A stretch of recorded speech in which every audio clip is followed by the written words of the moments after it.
People are bashing the police, calling the stop of Terence Crawford the other night racist and uncalled for. Of course Terence Crawford wasn't speeding. In his $250,000 Lucid Sapphire, a four-door family sedan that just happens to go 0 to 60 in under 2 seconds. Yeah, bro, he was probably just driving it like a Prius at 1:30 in the morning with no other cars on the road. Seatbelt. Seatbelt, step out. I'm opening the door. You can take I'm mine opening off the door. of me right here on my right. I'm keeping my fucking hands up. I'm not reaching for no gun, bro. Step out. Can I move my phone? Yeah, that's crazy.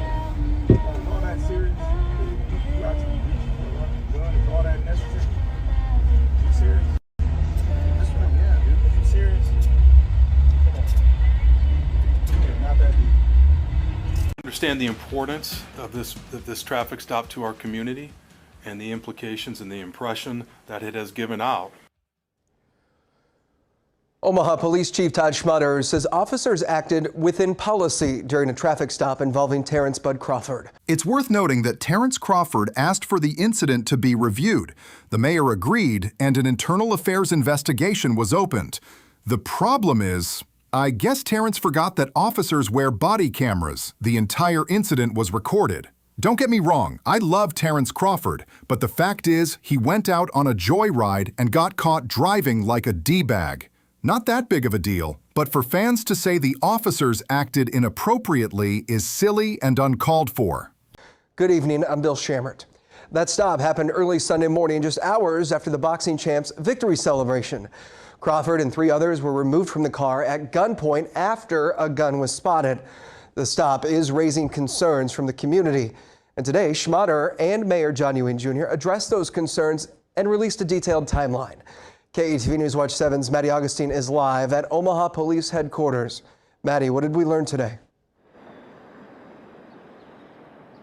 Yeah, Bill, we now know that the entire encounter between Omaha police and Terence Crawford and his passengers lasted about 30 minutes. And Omaha Police Chief Todd Schmutter says the entire traffic stop from start to finish was captured on multiple video and audio sources. However, he says they will not be releasing any of that video or even stills out of respect to Crawford's privacy and because it's investigative in nature.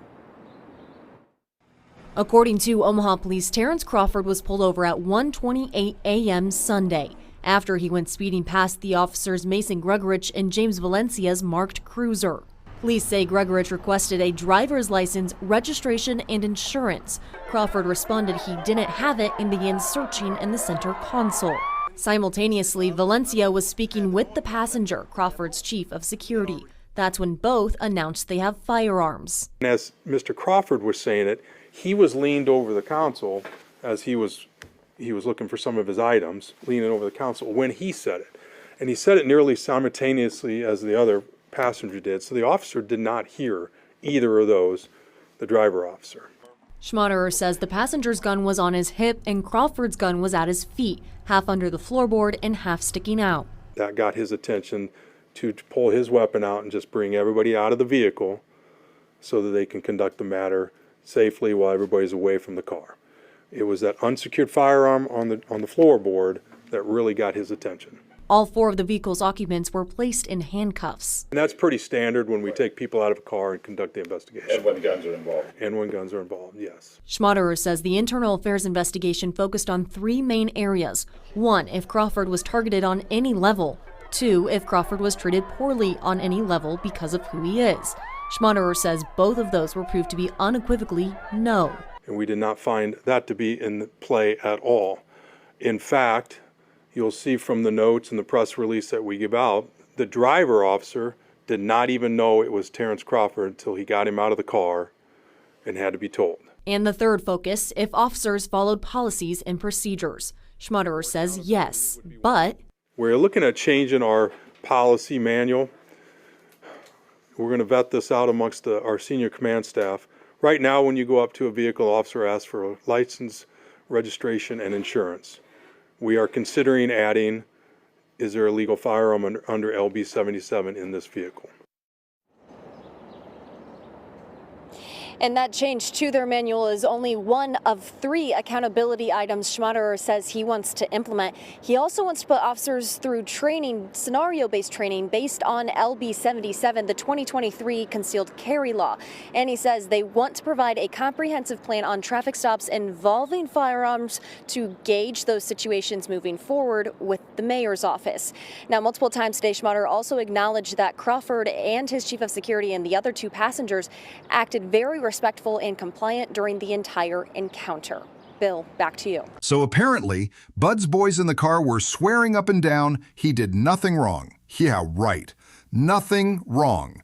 Except blasting a 1,200 horsepower Lucid Sapphire at 1:30 in the morning like he was late for the weigh-in. Bro, this car goes 0 to 60 in 2 seconds. You don't cruise in that, you launch it like SpaceX. Police clock him flying down Omaha streets, lights come on, and suddenly it's, oh, officer, I don't have my license, or registration, or insurance, but here's my Glock. His passenger, also strapped. 2 dudes with guns in a car going Mach 2 through downtown. But nah, he wasn't speeding. He was just enthusiastically testing the tires. Chief. Thank you, Mayor. I want to say good morning to all the media in the room as well, and then good morning to anybody who might be listening live. We understand the importance of this traffic stop to our community and the implications and the impression that it has given out, and we understand the pain that those in the vehicle have gone through.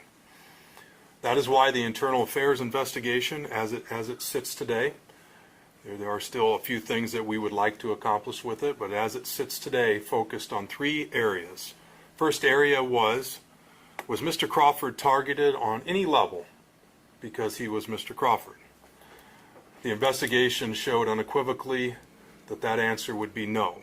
There was no way of knowing that he was the driver of that vehicle as it sped by those police cruisers. The second area that we focused on was Terence Crawford treated poorly on any level because he's Terence Crawford during the course of the traffic stop. And we did not find that to be in play at all. In fact, you'll see from the notes and the press release that we give out, the driver officer did not even know it was Terence Crawford until he got him out of the car and had to be told. The third area was an evaluation of our policies and procedures. Did the officer follow our policies and procedures as they had their weapons out and got 4 people out of the vehicle? At this point in time, I have determined that it is within policy. Officers do have the right to control a scene in which firearms are present. With that being said, there are some accountability items that I would like to go through with the Omaha Police Department and for everybody here today that we're going to try to cover, because I'm seeing way too many stops involving firearms as it relates to legal firearms under LB77. And that poses a challenge. Anytime there's a firearm in a vehicle during a traffic stop with law enforcement, it poses a challenge. And as a law enforcement agency, as chief of police, it's important to me that we have a handle and parameters and framework on how we address those. So those 3 action items for accountability would be: 1, we're looking at changing our policy manual. We're going to vet this out amongst our senior command staff. Right now, when you go up to a vehicle, officer asks for a license, registration, and insurance. We are considering adding, is there a legal firearm under LB77 in this vehicle? The second one, Omaha police officers will go through training on traffic stops, scenario-based training, specifically as it may relate to LB77 and how we want to handle that. We will provide examples, framework, and suggestions as to ways that they can handle those stops. And we provide the framework because no stop is the same, no circumstance is the same, and all officers are different. So we provide the framework for how we want those handled. And then the third one is, in cooperation with the mayor's office, we do want to provide a comprehensive plan on our traffic stops involving firearms, and let's see where we're at with those so that we have a gauge moving forward as to our pluses and our minuses. So in summation, the internal affairs investigation was very exhaustive. We had a lot of video. Each officer had body-worn camera video. We had a real-time operations center which had a camera grid on the entire Capital District area, the downtown area. So we know exactly when Mr. Crawford's vehicle pulled out of the garage. We know exactly the route that it took. We know all of that. And in addition, cruiser camera. The two officers were just sitting there when the car sped by. It was a single vehicle speeding by. There was no traffic at the time. And we have all the video from when they initiated that stop. So there is no portion of this that isn't covered by video and audio. We are available for your questions at this time. Chief, why is the video not being released to the public? The vehicle's not being released to the public. The video, I'm sorry. Oh, the video? Well, first of all, it is considered an investigative report, so our legal department does advise us not to. However, there are times where we can make that release. In this period of time, we're not going to do it at this juncture because we're not looking to destroy the privacy of Mr. Crawford. We'd like for him to have a say in that particular matter. Right now, he's in Saudi Arabia and really has been kind of out of touch with us. So we would never want to do anything like release a video with a car speeding by and have that play out all over the world's media without his consent. And then also, this is a traffic stop. No one was hurt, traumatized we get, and was very important to us. But we don't have a fatality here. We don't have an officer-involved shooting, and it's generally not our protocol to release that footage under those circumstances. Who was the car registered to? The car, I'm not sure who it was registered to. The car didn't have any plates. Normally, when officers pull over a car, they run the plates and they can see who the owner is. They did not have the luxury of that on this occasion, or that might have been helpful to us at that time. It's a new car.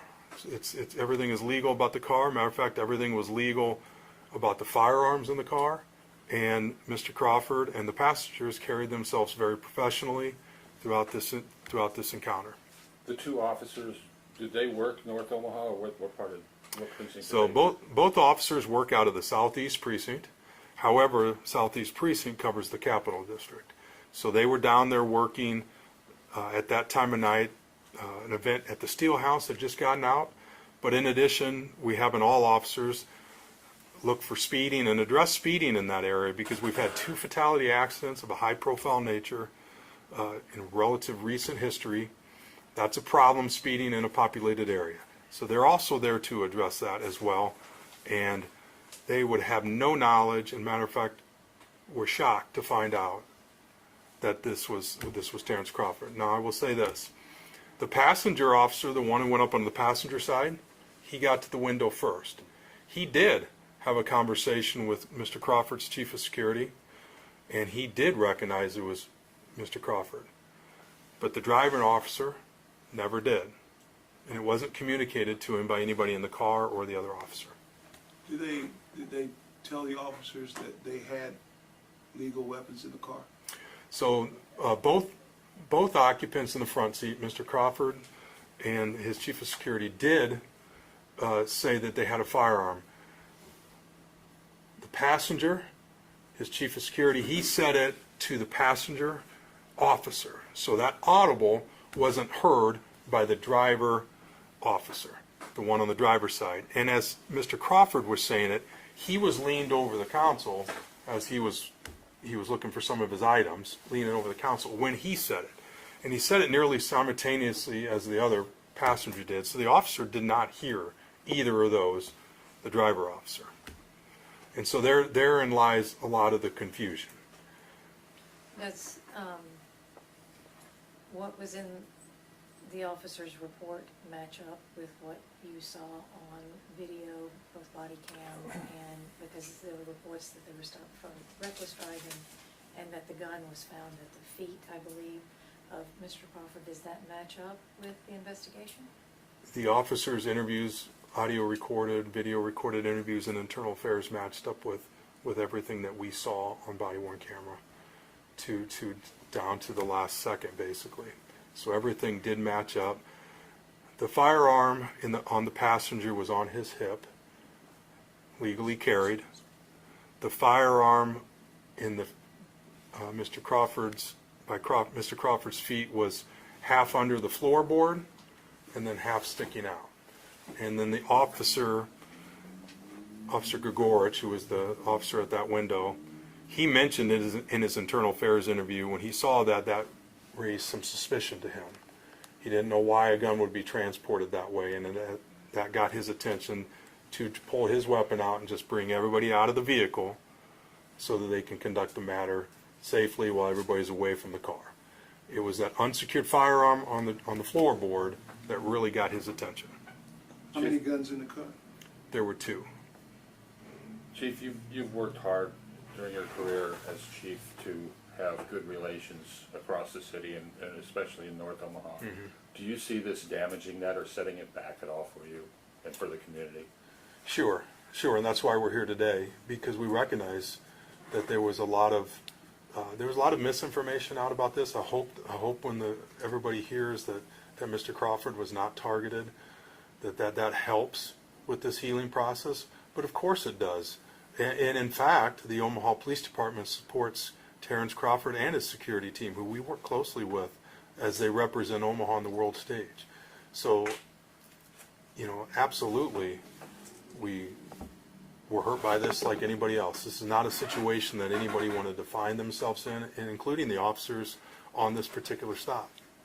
Is building that trust going to be difficult and take time? It's going to take time, but that's what we do, and that's what I'm willing to do. And we do have a foundation, we do have connections, and we have been laying the groundwork this entire week. And we will continue to do so because Omaha is where it is right now with its lowest number of shootings and homicides. And crime rate being as low as it is because of our community partnerships. I've been very steadfast on that from the day I took over, and that will not change. That will always be a priority of the Omaha Police Department. Do you want to speak to, obviously, you said that Mr. Crawford was not targeted because of who he is, but you want to speak to the larger issue that I've talked to some people about, just about racial profiling. Obviously, he will be part of it. Sure. The other piece to this particular stop was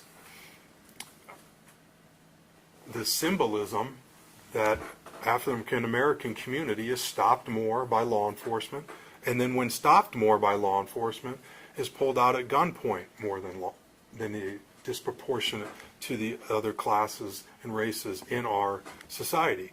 And that, quite frankly, the answer to that is generally a true statement, and the number of stops are disproportionate, and you will see that nationwide. One of the things that we want to do with the mayor's office is get a good accounting of how many times we do bring people out of the car at gunpoint. That data piece is nebulous at this point. We'll make it clear moving forward so we can track these particular matters. And so we understand the symbolism of this involved in that broader context, which as chief is something that I take very seriously, is disproportionality on anything that we do. And I just want to add that the Omaha Police Department does track these statistics, even though they're no longer required to do that. So there's always an examination being done by the Omaha Police Department to look at what is actually happening, and then looking at what we can do to be better. And that's what we're going to do with studying these traffic stops. We're going to look at the actual video and what actually happened, and then that will help us determine with the chief what that protocol is going to look like. But are you worried about how this is going to play out? Because there's going to be some people in the community that are going to look at this and go, oh, here we go again, same old deal. Sure, that's going to be thought of. What I would ask of those who are thinking it, we've conducted a thorough investigation up to this point. We still would like to talk to a few people. We are very open. We're transparent as much as we can. I have a track record, I feel, of being very responsive to our community. I can tell you that when the mayor took over, that's been a hallmark. It was one of the opening discussions that we had. Police community relations are at the forefront of what we do.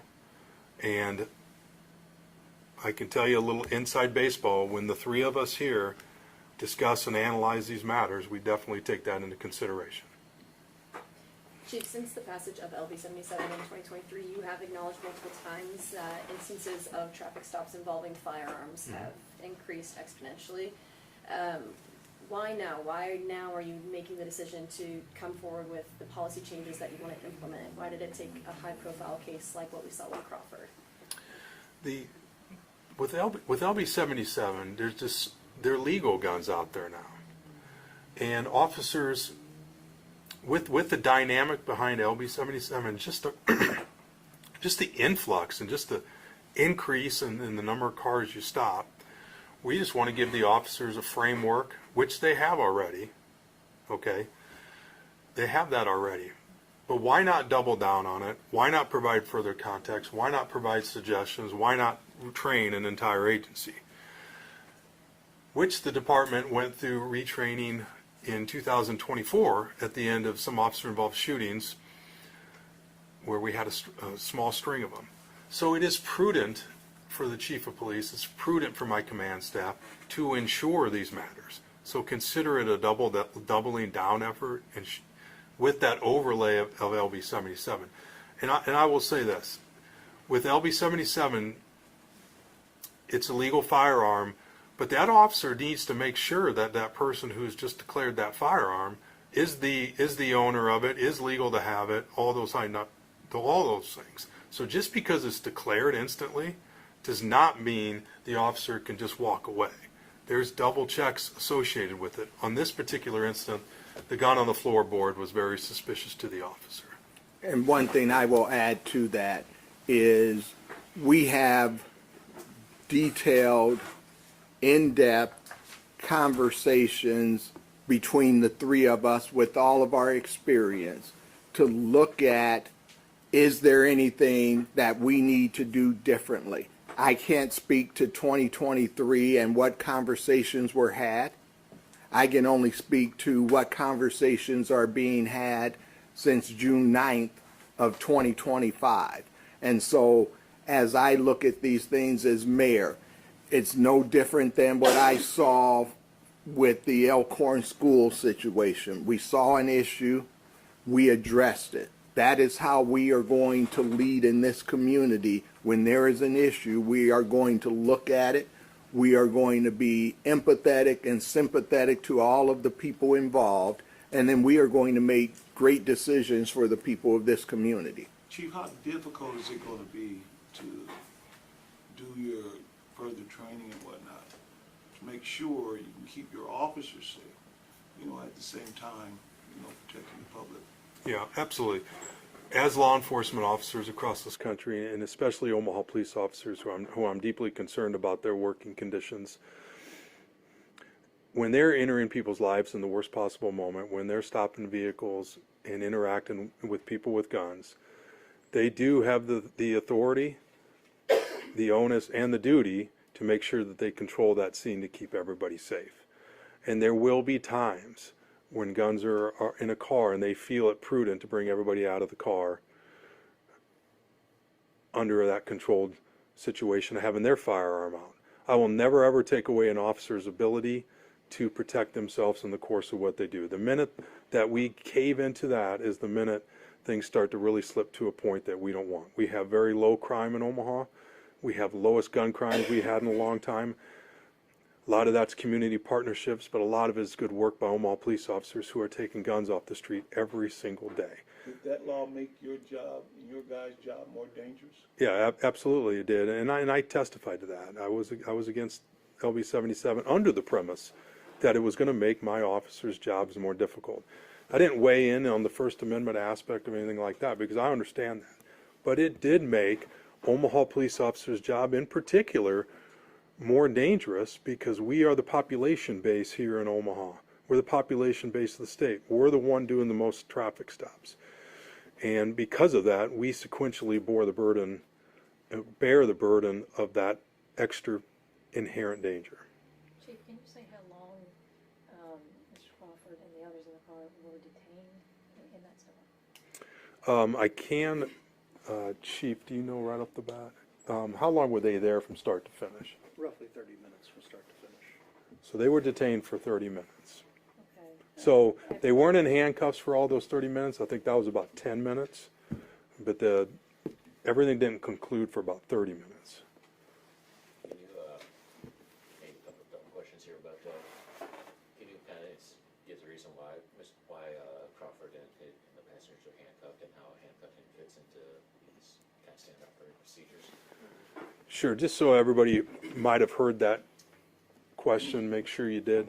The question was asking me to explain why the passenger front and Mr. Crawford were pulled out of the vehicle and placed in handcuffs while the rest of the investigation took place.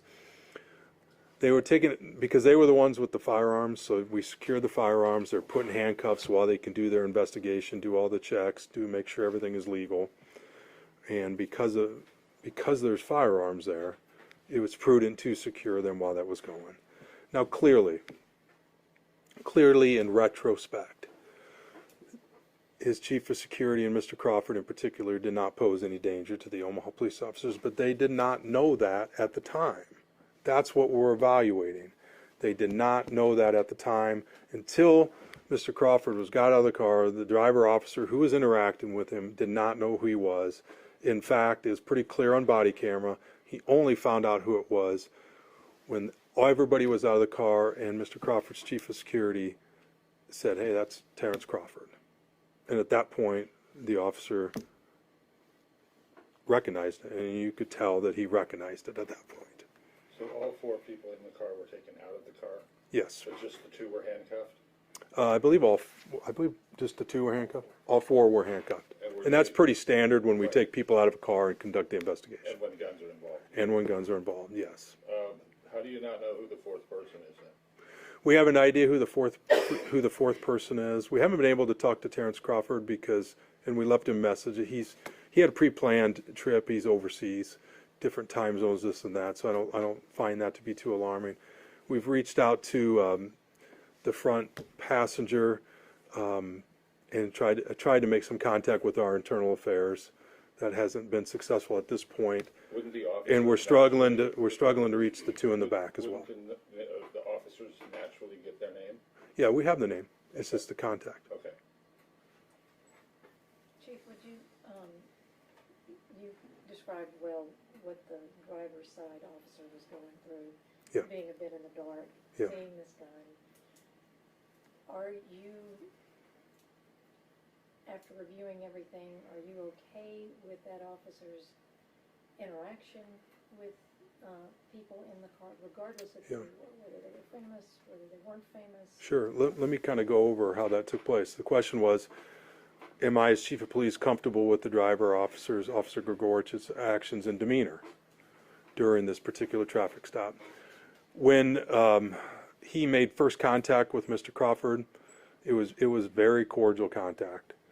Mr. Crawford made reference to the vehicle was very fast, implied that it had gotten away from him.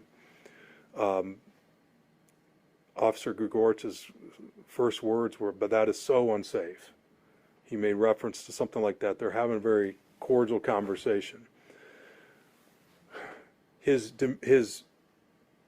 behavior changes. He's even holding the flashlight in his gun hand. His behavior changes when he sees it on the floorboard, and then he switches and he pulls out his gun. That gun on the floorboard, and just kind of the moving around in there, with no ill intention, maybe nervousness. There was moving around. He pulled his gun. Now, when he got him out at gunpoint, he did give sterner commands at that point, but it wasn't anything that would rise to a level of being out of our policy concerns. He took control at that point. And I would expect to some degree that he would do that.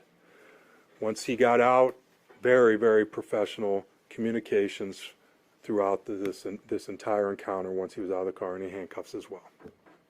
Did Officer Valencia pull his weapon? He did. But that was after the other officer pulled his? He did.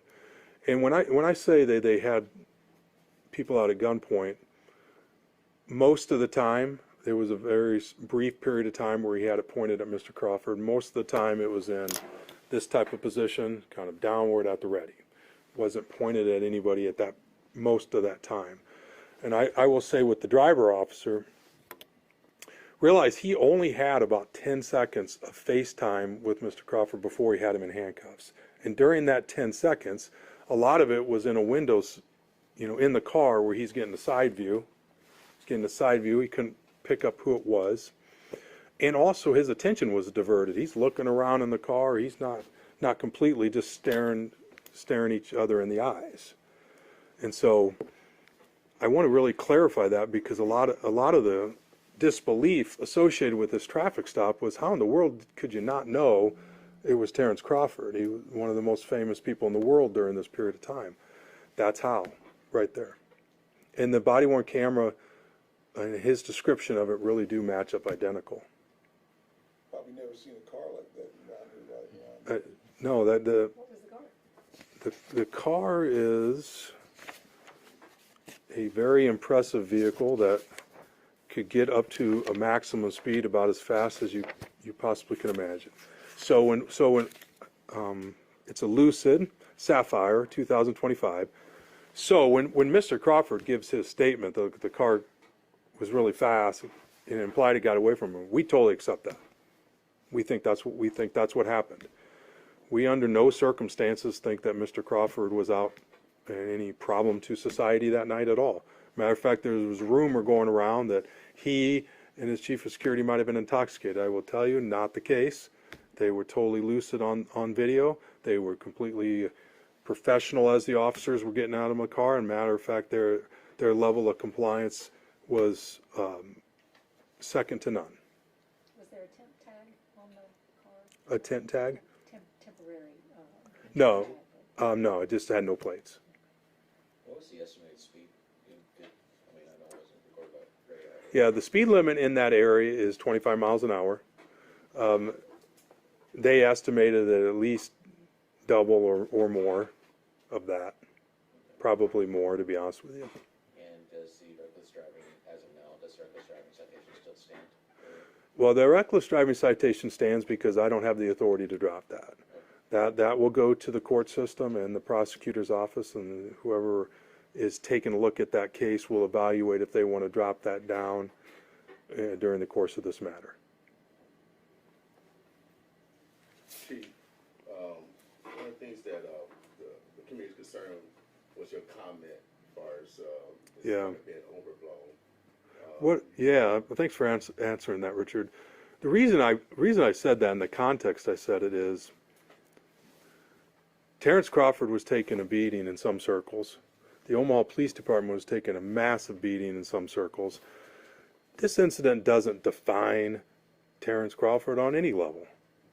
Shouldn't even be brought up. It's why we're not releasing videos for the whole world to poke at this. And this certainly doesn't define the Omaha Police Department, because at that point in time, Richard, I knew that we didn't even know it was Terence Crawford. So when I said that, that's all I'm referencing to. The feelings that everybody felt from a community standpoint and those in the vehicle are extremely valid. Extremely valid. Thank you for letting me clarify that. I just asked about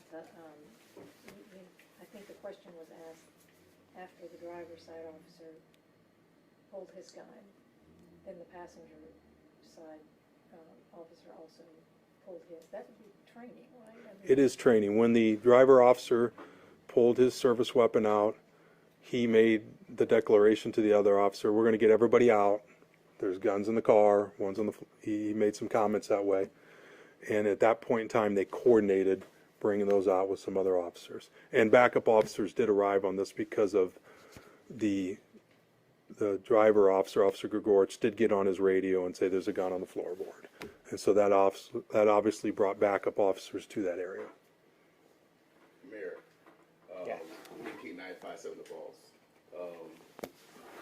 Legislatively, it seems like the problem's going to be legislatively regards to the release of body cams. That's a constant concern of the community.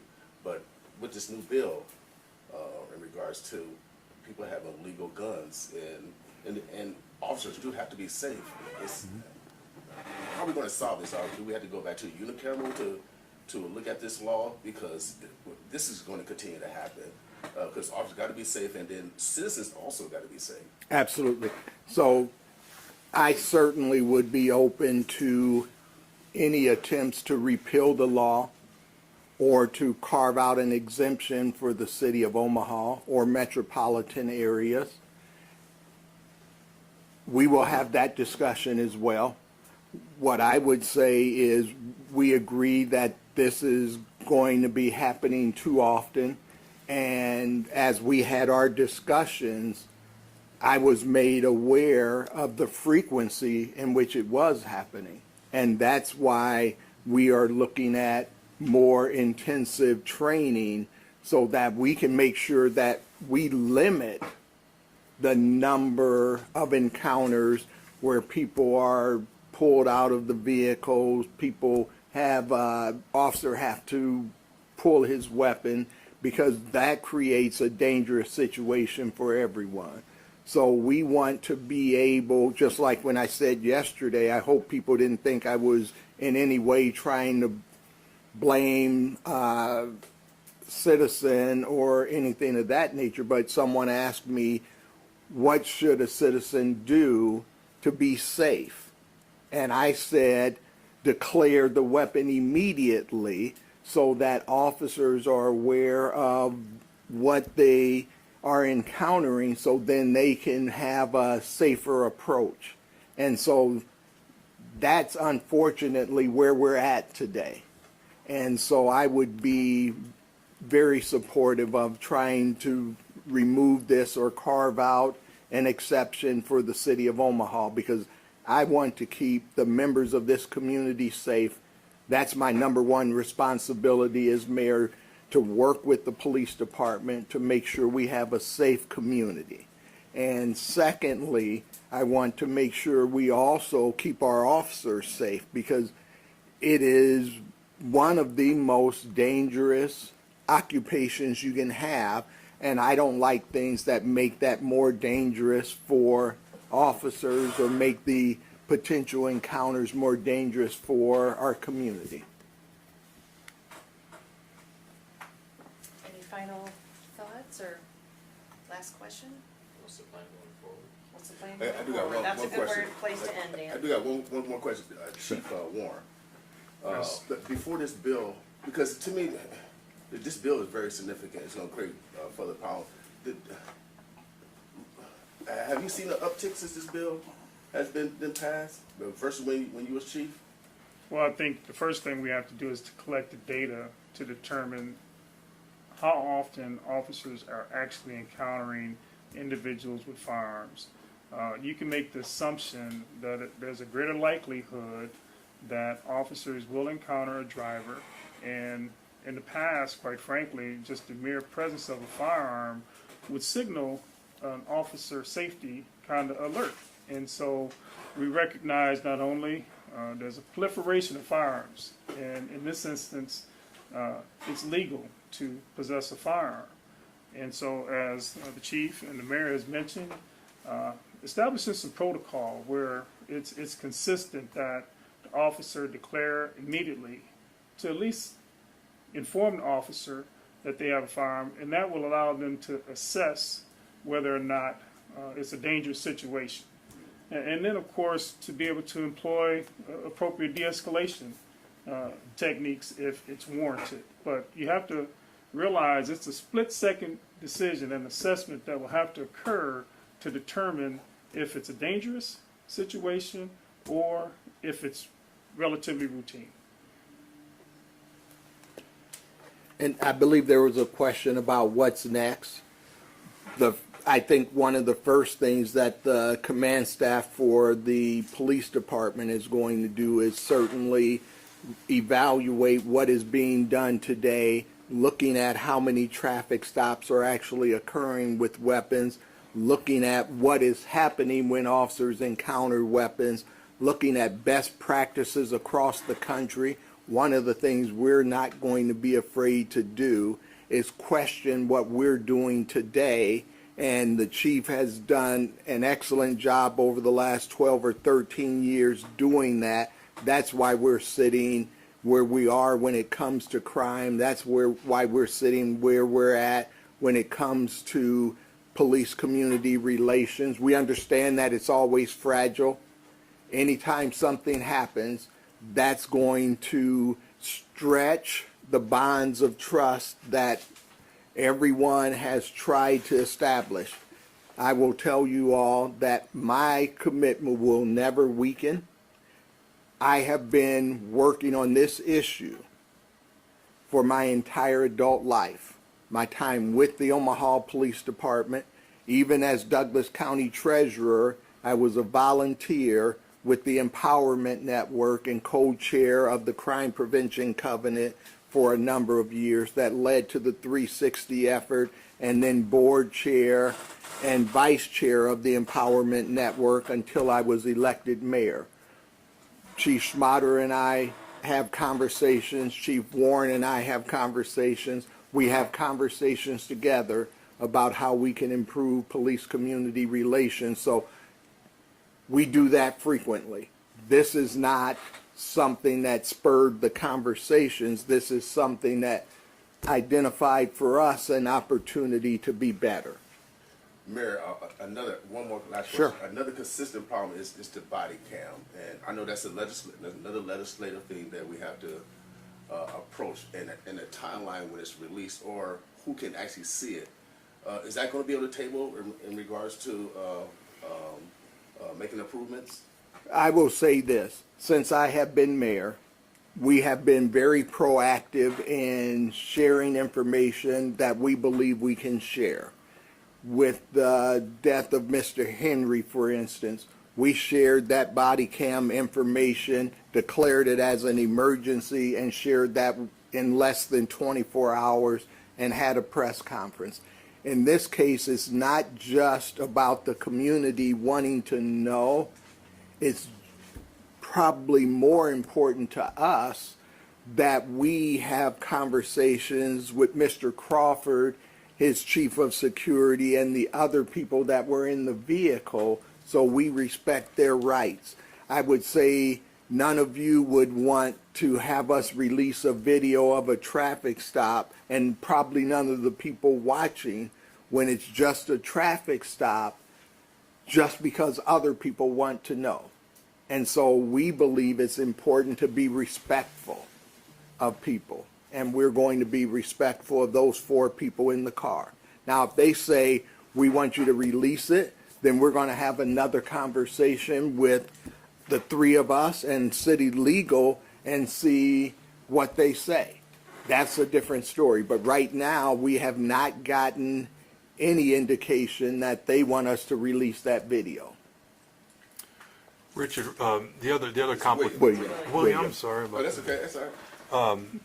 The other complication of that is this is born out of an internal affairs investigation, and so as the mayor said, we really would like to have approval of those involved before we start releasing things, because I don't want to deter anybody from filing a complaint that feels they need to with the Omaha Police Department. And so that's another aspect. And even still photos, we haven't done those either, because we want to be respectful to the parties involved. Sorry, I think we should ask, is that internal investigation wrapped up? Is it done? It was close enough to being done with all the information and all the video evidence and everything we had that we could make this decision here today. We would like to follow up. We have some people we would like to interview, or at least attempt to interview again.